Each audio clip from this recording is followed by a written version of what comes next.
Perfect. Well, thanks. Lindsay, do we have agenda items for today's meeting or no? So we don't have that listed. There are the notes. And so what we can do is we'll give this a try. And then an agenda item perhaps can be at the end of the meeting, did this meeting structure work and what would we do differently? But what we'll try and do is just go through everyone, state what you've been up to, if there's anything you want to sort of update us on. And then if you have longer discussion items, just state that I think this is a longer discussion item, just want to raise it for folks, and then we can circle back once we've gone through everyone on sort of what the priorities are to discuss for the week. Yeah. But yes, please feel free to add your own bullet points to the meeting notes there. Perfect. Dom, would you like to start us off? Yeah, so I continued work on the DAS client. Had a breakthrough finally on Friday. Managed to be able to get like really good parallelization all the way through the CG iterations with almost no downtime. So that was a huge success because I've been struggling for a while, and now I kind of understand what needs to be done elsewhere. And then I started running some tests, on like in terms of like number of processors, number of tiles, all that stuff. So it's coming along. I probably just share something next week. I don't think it's mature enough. I'm still running examples, so we'll see. But I think it's promising. Excellent. That's extremely exciting. Xiaolong, you are next to Dom on my screen. Would you like to go next? Okay. Yeah, I reorganized my reorganized the code about the joint inversion, cross gradient joint inversion on my branch, and everything is done last night. So I scheduled a meeting with Dr. Sun this afternoon, and we finally go through all the code if everything is fine, and we are going to submit the PR tonight, I think. And also when I take a look at my code, I have some ideas. So I think probably we can also add some petrophysical constraint joint inversion part in the SimPEG, assuming we have some linear trend, for example, with the velocity and the density, and we can constrain the inversion. So the framework is already there, so we just need add some things. I think it's not too difficult to achieve this goal. Excellent. That's really exciting. Well, we look forward to seeing your pull request. Yeah. Cool. Dieter. Yes, I've been mainly continuing with the automatic reading. Oh, sorry, probably better now. Mainly with the automatic reading, I hope to get in a new release this week, which then will make it possible that you can throw your model and the survey file at EMG3D, and it will create frequency-dependent models, compute the forward models and the gradient if you want, and give it back, which is sort of fundamental for the command line interface you have, so that other inversion routines can interface with it. So I hope to get that out soon, or at least some working version of it. Yeah, something that works. Super cool. And right now, is that for tensor meshes? Yes, or? Nothing Octa yet. That's still far ahead. Excellent. Yeah. I realize with me moderating, I also end up asking questions. If other folks have questions, feel free to stick them in the notes and we can make sure that we circle back to those. I don't want to be the only one who gets to ask questions. I guess one thing, show of hands, who is actively working on MT stuff in SimPEG? Good. Like actually like making changes to brand. I just wanted to see who is actively working on it right now. So this, okay. Okay, Xian, would you like to go next? Yeah, sure. I don't have too much new things to report, except currently I'm writing up our manuscript, and Also on Monday, we had a meeting about the PR things. I think it's very helpful for me. So I was also motivated to set up my own GitHub account and try to make it a little bit more organized. Yeah, so that's about all from me so far. Excellent. That's awesome. So here, once you, sorry to interrupt. So once you submit your manuscript, maybe you can, because we designed quite a few, I mean, similar but different scenarios where the density model and susceptibility models, they are looking at different depth and different density susceptibility values, trying to understand the recoverability of the physical properties from geophysical inversion. So maybe we can share the models. And maybe the code, but I mean, we are using the SimPEG, so nothing new, but the models and the data probably will be useful for others. Yeah, do you want me to share it right now or? No. What I'm saying is that after you submit your manuscript, okay, yeah, sure. we can make our models available to others, maybe by contributing one application example in SimPEG. Yeah, I think that would be huge for me, man, because I'm working on a specific project right now, and then people, that's their whole question is like the depth, right? They don't trust the depth of the model. So I think if we could have an example page on the site that shows exactly this, that would be awesome. Yeah, if we could finally have something documented. Yeah, that would be a great contribution. Absolutely. I noted that actually is potentially a bit of a longer discussion item is how do we want to be sharing models and code. We've got some stuff about sharing code, but data is actually a bit more challenging right now. So Joe, would you like to go next? Yeah, that's fine. Essentially, I double checked or I checked my sign conventions against the SimPEG stuff, and a few of them were backwards from what they should have been. So I have it all properly set up now. Oh, it works well. Secondary works. And then I've been pulling a bunch of PRs into the master branch, if you've noticed. It's currently failing for another reason, but I have it working on the branch for the release note branch. So if you guys have your own branches, you could probably pull those changes in to yours so you can get them passing. Some of the PRs that Devin that you have open, I had a few comments on them that I left. In addition to that, it'd be great to add some tests onto those codes, for the additions that you've put in there. You can write some test scripts for them.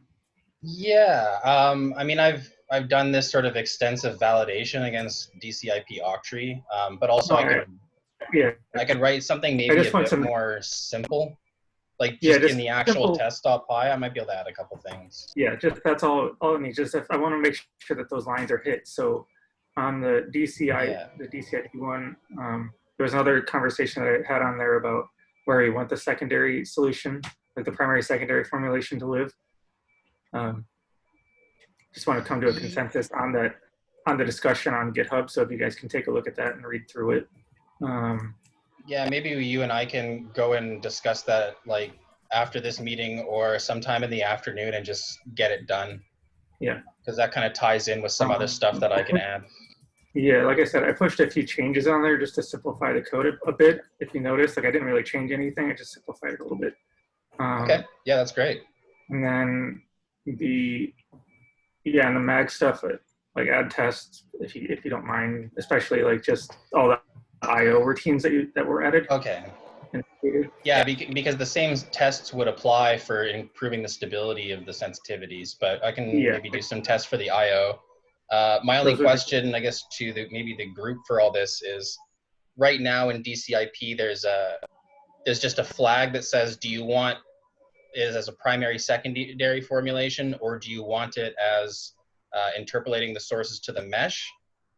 But it sounds like usually we would like to make that two different simulations instead of having a flag for the choice of how you want your right-hand side to be treated, or do you guys care? it's handled differently in different areas of the code right now. In MT, it's part of the simulation. On the EM side, like on the frequency domain stuff, it's part of the source. So like the mag dipole is literally a primary secondary approach to that source. So okay, so it's fine how it is then. Yeah. Okay. I mean, I just want to come to a consensus so it's consistent across all of them, and okay, this is what we intend to do moving forward. Yeah. If that makes sense. Yeah, me too. Okay. Joe, is that an item you'd like to discuss further, is how to deal with primary, secondary, or? Yeah, we can talk about that more later. I'd like to keep most of it on GitHub so we have a documentation, but if you'd like to talk about it in person too, that's fine. Okay, that sounds good. Thanks, Joe.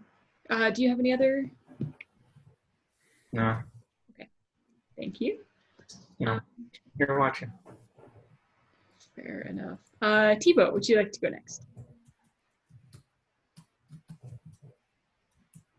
Yeah, sure. So I made progress on the PGI PR. I think I've actually bring the code to the level I want it to be, simplifying a lot, the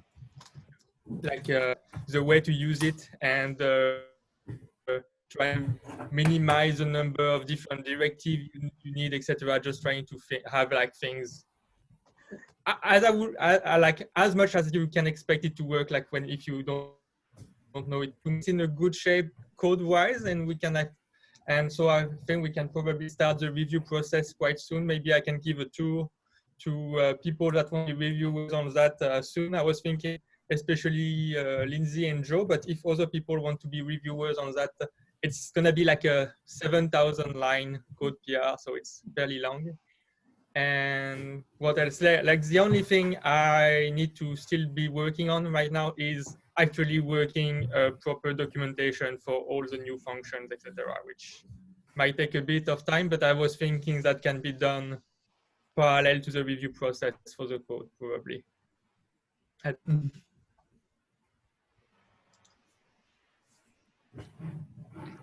Thanks. Oh, are you back? Okay, yeah. When did I lose you? I might have cut out, or you cut out just at the last part of your sentence. But did you have any other things or questions you want to raise with that PR, or is that good to go?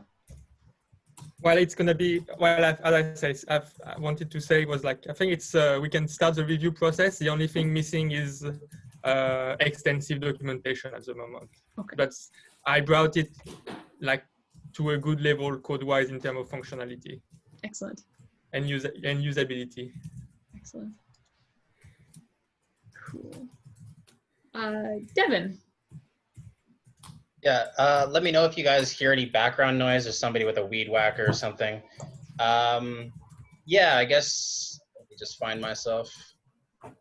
So yeah, as per Dom's comment last week, I added that same stability to magnetic and gravity gradiometry. So that's been added. And I've done that comprehensive testing of the DC IP simulation. So comparing what we're doing to the DCIP octree code that UBC has, and I added a primary secondary approach for discretizing the source term, which actually works really, really well. So I've summarized this up in the validations. There's notebooks, we can recreate all the results. So once the two pull requests I have, DCIP and potential fields, are added, then we can put these validations, like it's all kind of tied in together. But basically, I found that the SimPEG DCIP does a really good job, and I got better results by doing this primary secondary approach. And I've tested it for layers and sphere in a hole space, and compared it against the DCIP octree manual. So there's a lot of really good tests there, and the errors are very reasonable, and it's doing what it's expected to do. So that's really good news. And I've decided to start working on the MT stuff. So I talked a little bit with John the other day, and just kind of looking to jump in help out. So I guess maybe I should go and assess kind of what everyone's working on and what the issues are, etc. But yeah, I'm willing to throw some time into that. So that's what I've been doing. Excellent. Thanks, Dev. You've been busy. Yeah. It sounds like there's potentially 2 discussion points out of that. So first, I guess maybe talking just a bit about where we want to post these code comparisons, or what we want to do with them now that you've done that, because I think that's a really valuable thing to have. I'm just stating these so we can circle back. Is where do we want to put those? Because I think that's something we might want to have public. And well, then I was going to say that we had sort of decided that part of the SimPEG grouping of repositories, we were going to have a validations repo, and I think we created it. I don't know how we're going to, let's say, like advertise it or kind of put in that link to show you where it is and show the results of it. That's a really good question. But at least we have a place to house them. Excellent. Thanks, Deb. Mike. How's it going, guys? So this past week, I guess I've just been trying to start playing around with some gravity data, getting just some basic plots and stuff of it loaded up, and I guess things loaded into Python so that I can start messing with it. I guess one thing I was messing with yesterday was trying to get a good digital elevation model so that I can make my mesh and stuff like that. Do we already have some utilities in SimPEG for loading in digital elevation models like SRTM? And I guess is SRTM kind of a good place that people usually start with digital elevation models, or do they get them from somewhere else? Was kind of a general question that I had. Well, if you're in Canada, your CDED is tighter, right? It's a 20-meter grid instead of it's 90-meter SRTM, I think. But the US should have tight grids, tighter than SRTM, I would think. Some of the new SRTM is 30-meter grids. Okay, there we go. Yes, that's good. Okay. And no, I don't think we'll have any IOs for. You have like ERS files. What format is it getting in? So I mean, some of it was GeoTIFF, and then some of it was like a ARC raster ASCII. Yeah. So I was able to read in, like I was able to find something online and just kind of get that that ASCII file read in. So I think I'm on the right track. I think I almost pretty much have it into a matrix that I can start messing with. But I was just wondering if we already had something like that. Okay. Peter, is that a potential connection point with the subsurface project? Maybe, yeah. I'm not too familiar with the raster file, but they mentioned it. And maybe it's a good note to take because probably a few core people are going to meet 2-3 weeks. So if you want to be part of that, let me know. Okay. Because I don't think there's this GeoSci.xyz. I don't know if you heard of that. Okay. Which is kind of a GeoPy spin-off that does more with 2D surface data. Okay. So they might look into the same. But yeah, I'm going to invite you for that. Okay. Sounds good. And GeoPandas has a lot of hookups too already, right? I was playing with GeoPandas too. And there was another one. Well, there were several of them that I was playing with, and I was able to get some base maps plotted to put underneath my data, kind of just like basic terrain, like hillshade stuff. But for most of it, the resolution, even when I went to like their so-called high resolution ones, it was really pixely and just kind of looked really bad. And I mean, I'm not looking at a huge area, maybe like 100 kilometers square or so is maybe what I want to plot up. But yeah, I'll keep looking, but the stuff I've come across so far in the last day or so wasn't impressive. So that's why I was going about just trying to load in one of these DEMs and kind of, well, use it to, one, make the model, and then two, to kind of just get a nice background for some of the data plots.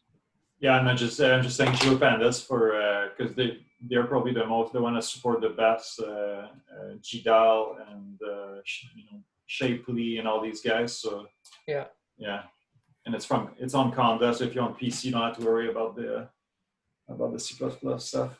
Yeah, I was looking at that yesterday, but I haven't gotten far enough through it to have a working example yet. But I'll keep playing with that. Thanks for the suggestion. Thanks, Mark. Any other? No, that's kind of it for me right now. Just kind of baby steps. So. Fair enough. Jaja.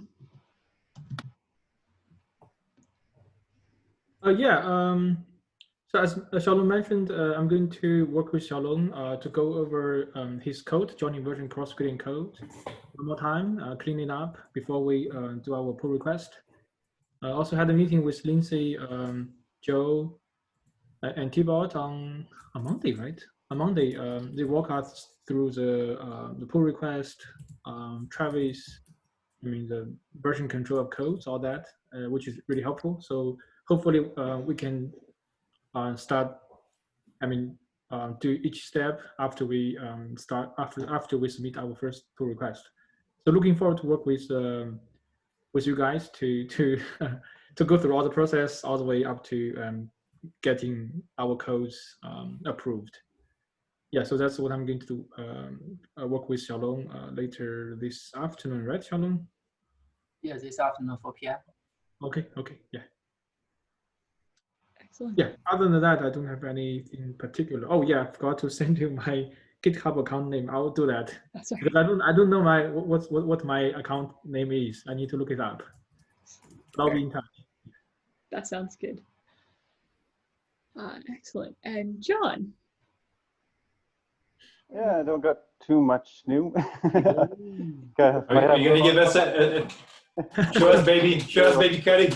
Yeah, there she is. There you go. She looks happy. Yeah. Not sleeping though. Yeah, I got nothing too much new. I put MT down for a little bit there because that joint stuff was kind of giving me a headache. But yeah, I might take a look and just start writing out again the stuff like you were saying there, Lindsay. See if I can tackle it with you there. And yeah, playing with the Dask clients and distributed there. So I've done like I've split up a problem into simulations, and it's just like fitting a Cole curve, just some stuff that we do for the Cole analysis. And I got it working, and yeah, I'm getting good, really good parallelization that way. But yeah, right now I'm just trying to do that with calculating the fields for a whole bunch of sources as simulations for DC. And yeah, I'm having a little bit of problems. I don't know, Dask is yelling at me, so I just got to figure that out. But yeah, almost there. Getting somewhere. Excellent. Thanks, John. Yeah, we should talk. There's some very small catches that you need to be careful of. Like don't only pass futures, don't pass functions, that kind of stuff. Yeah. That's exactly, I think, what's happening with me right now. Yeah. John, have you been already online in the beginning? You might be really interested in Alan Jones' webinar from today. Oh, it should be on YouTube soon. It was all about MT acquisition, MT processing. Oh, yeah. Nice. Yeah, I'm losing track of the days. I saw it on MTNet there, emails, but it was very early for you guys anyway, but it should be on YouTube soon. So. Oh, thanks. Yeah, thanks, Dieter. I'm going to check out. Yeah. Excellent. Thanks, John. Yeah, so for my updates, I've also been working on MT adjoints. Made some progress, just first off sort of understanding what's there. The structure of the code is fairly different than how we structured the derivatives for sort of the frequency domain. So first I just started by like writing out stuff to make sure I kind of understand what's going on.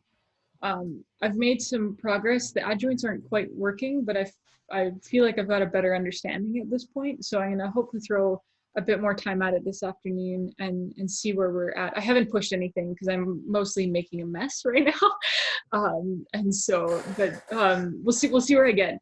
But one thing that sort of raised is I wonder if it would be worth, I don't know if folks have time either later this week or early next week who are interested specifically in MT to just have a bit of a smaller meeting as to how we want to progress with that code base, because I think there's a few things to think through, both with how do we want to potentially integrate with the frequency domain code, and like, do we actually want to just get rid of the NSEM simulation? I think that would be nice, but I think it's worth a conversation.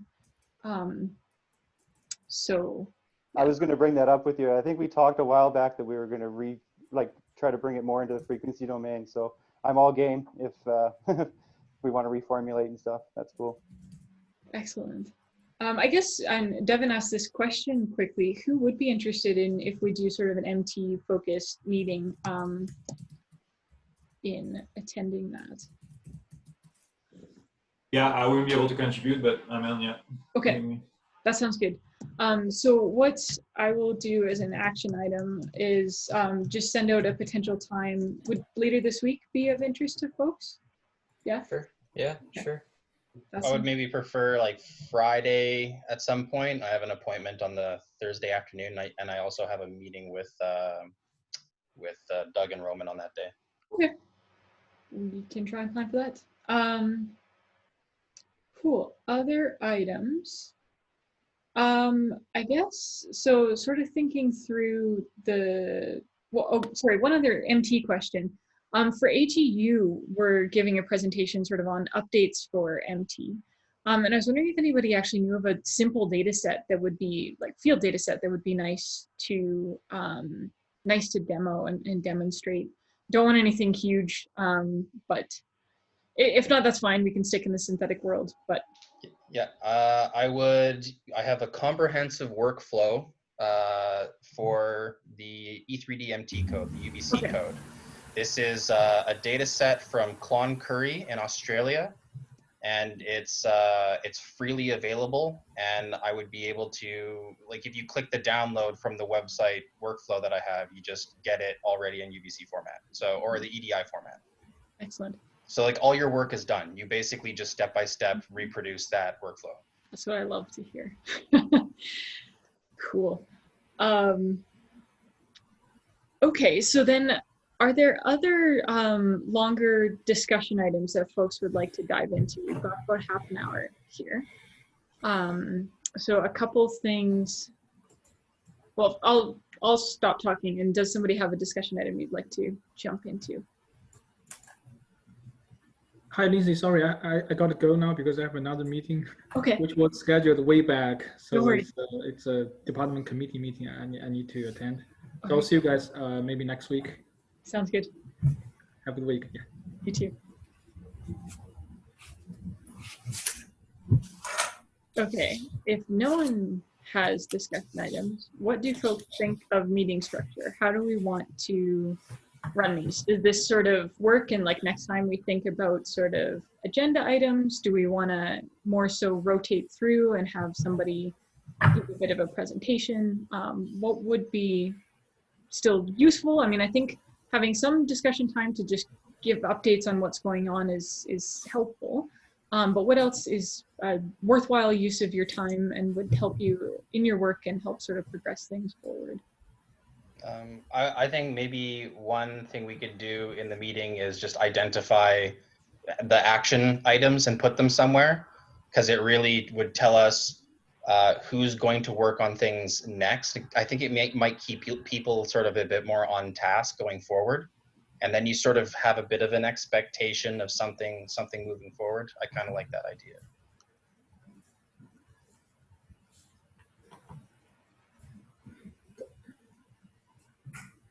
That might even be something. Wow, that might even be something for like projects on GitHub, so it's not tied only to the meeting, right?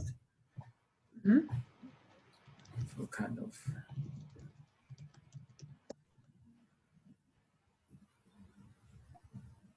Yeah, I like the idea of having it on GitHub. It just makes it a little bit more open and showing that, okay, well, these are the things that we're intending to work on.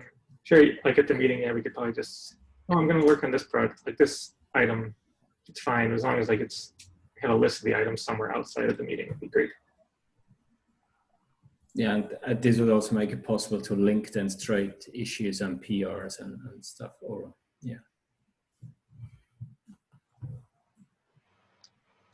Excellent. Yeah, maybe a combination of this type of meeting, kind of where people are sharing kind of general updates on what they're doing and kind of working on things to go move forward. But then also every now and then it'd be nice to have kind of more in-depth things where somebody gives a little bit of a, like if somebody's heading off to a conference or something and wants to give like a practice talk or whatever for the conference and give a little more detail and go a little deeper into their specific project, that's always interesting too. That sounds good. Maybe one thing we can do with that, I liked sort of the suggestion of agenda items. And so even if either posting in the Slack channel or we can actually, I can be more deliberate about creating the template for the day's notes ahead of time. And so for example, Dom, if you're ready to demo some Dask stuff next week, we can make sure you've got 20 minutes to show that off, which would be, I think, extremely valuable. Yeah, it sounds about right. Like if you want to make sure that you have enough time to present something longer, just book it in, and then after the round the clock, we just give you the floor. Yeah. That's yeah, I think that'd be a good plan of attack. Because most weeks, right, no one's gonna have. No, I doubt that people will want to present every week something. Yeah. Yeah. Except Devon. Maybe not, but by now we're like 10 people, so it would only pick you every 10 weeks. Yeah. Yeah, and I think periodically too, just getting a sense of like what the research questions are people are working on is nice. So even if you want to do a 15-minute, science talk. We could reserve it even just 10 minutes, 5 slides, something like this, like a sprint. Yeah.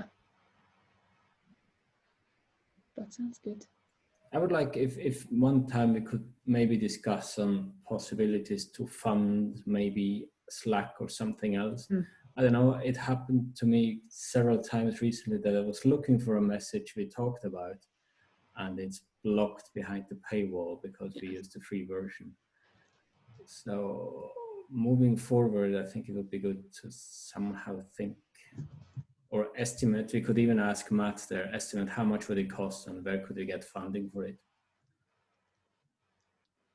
Yeah, that's a great point. And I think that leads into, I think, a bigger topic that we've mentioned a couple of times. And I chatted with Joe a little bit about this week is what sorts of things do we want in place with sort of SimPEG governance and roles and titles and things like that. I mean, now that it's a bit of a bigger project, yeah, those things are important. And so maybe the question to ask here is not sort of dive into the governance discussion, but it's actually where do we want to have that discussion? Is that on the, I think we've got a SimPEG community repo. I don't know, Joe, Dieter, if you've thoughts. I think.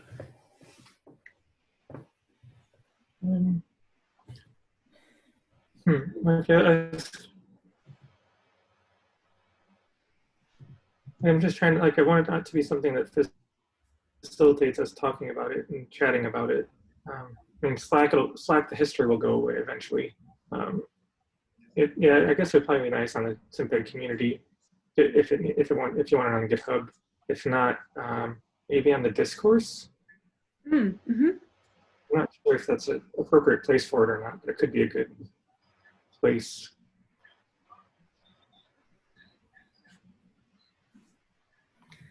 Those are my thoughts. I don't know. Yeah, maybe.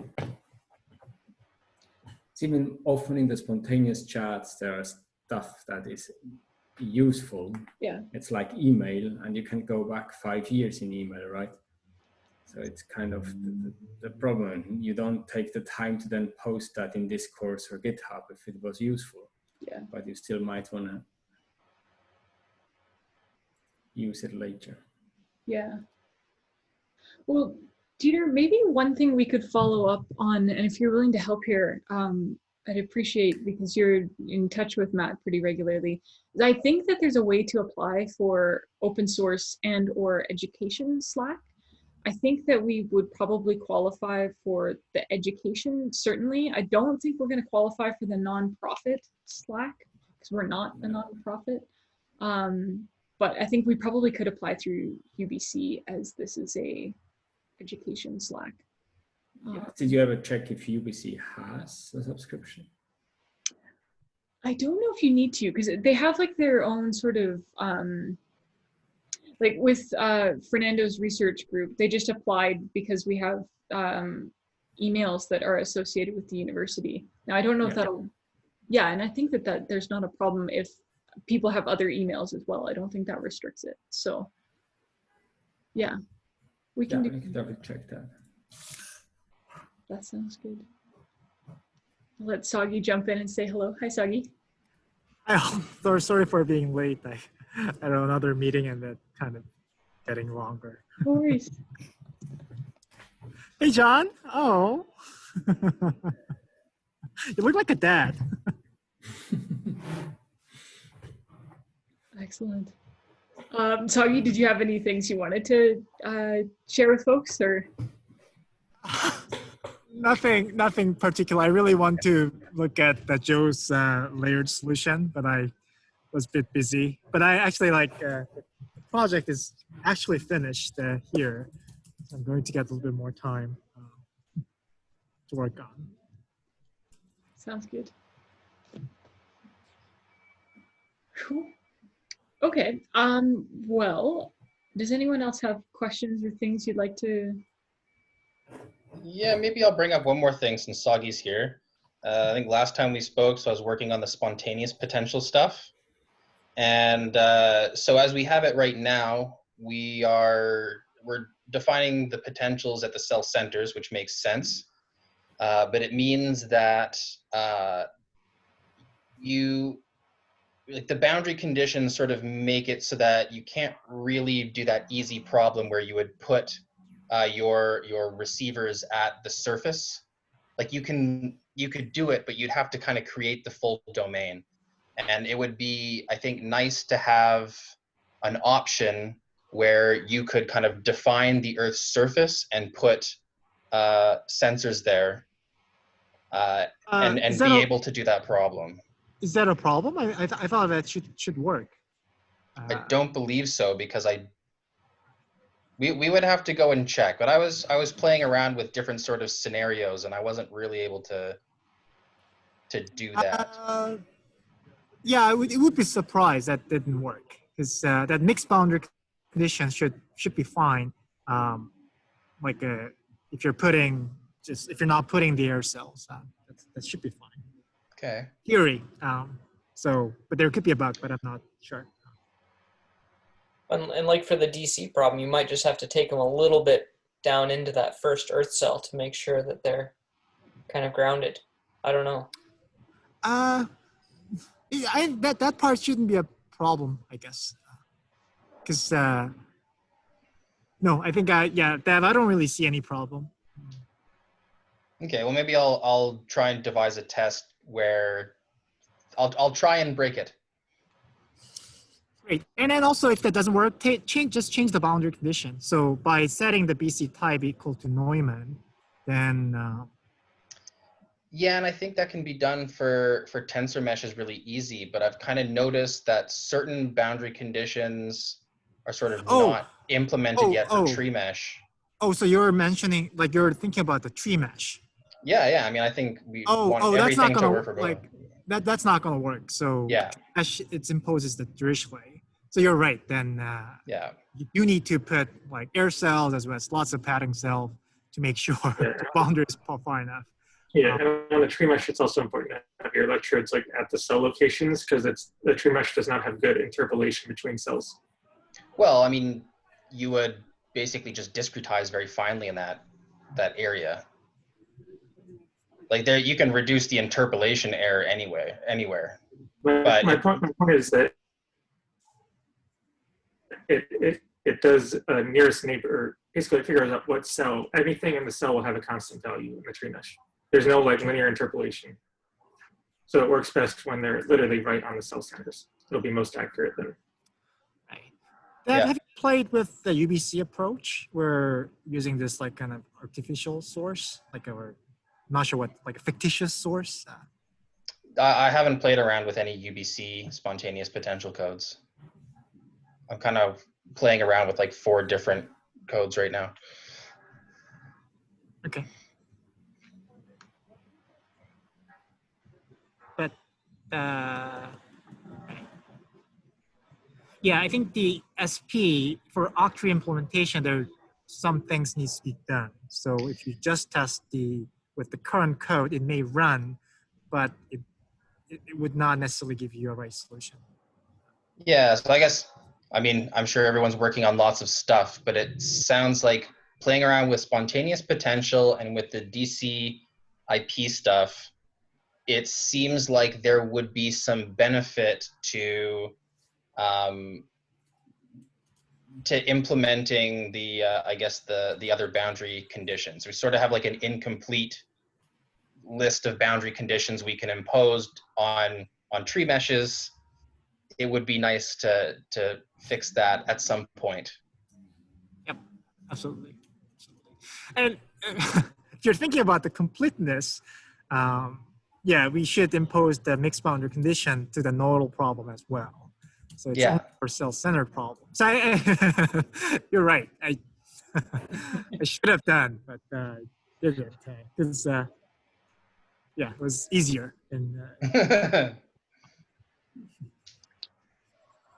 Well, we only need one that works really well. So that was sort of my point, and that nodal solution with Neumann boundary condition was actually fine in general, and it works for both tensor and the octree. So I was actually okay with that. But you're right, though. We should complete that.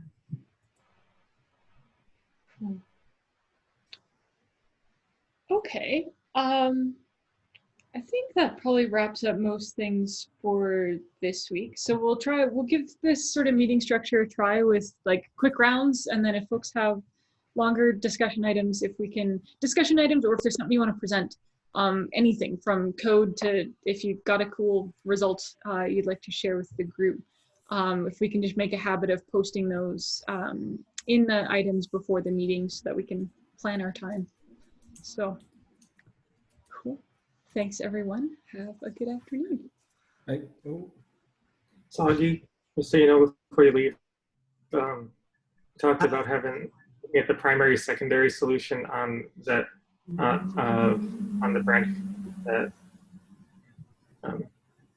Devin put up the pull request that he has a primary secondary solution in the DCIP for one of them. Everyone to have a conversation on that on GitHub, so it's documented. So we're moving it forward. Just take a look at it and add your 2 cents in when appropriate.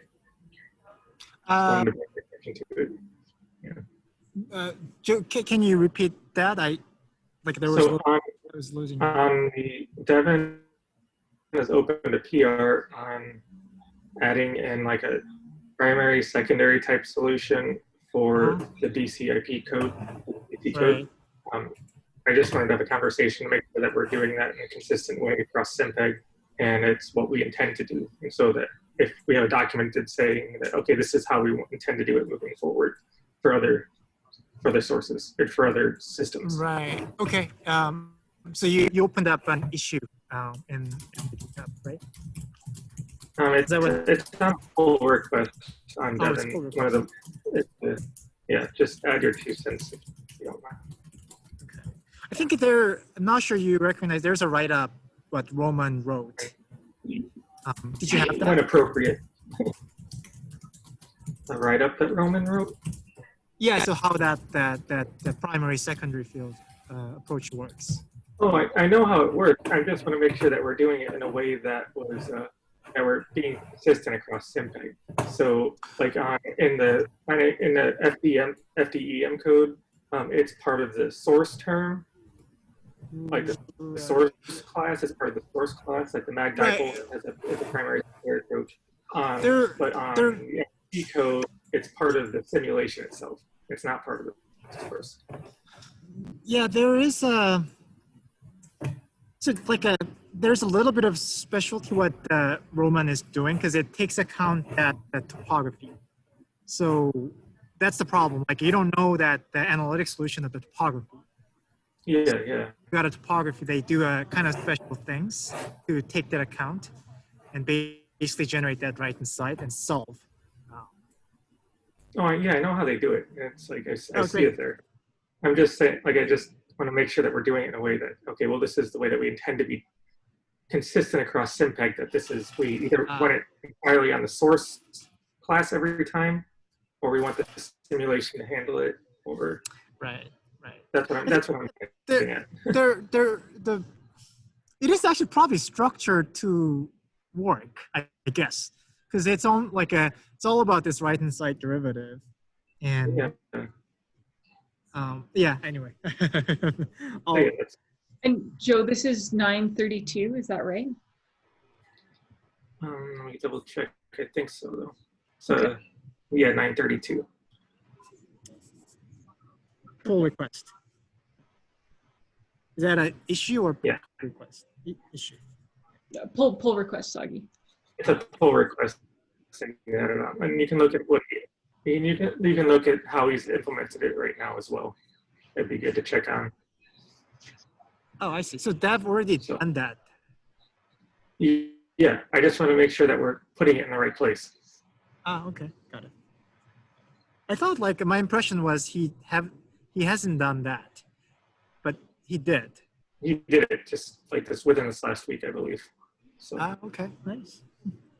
Great. Yeah, I'll take a look. Okay, sounds good. Bye, guys. Right. Good to see you. Yeah, a little bit better than last night, but still anxious.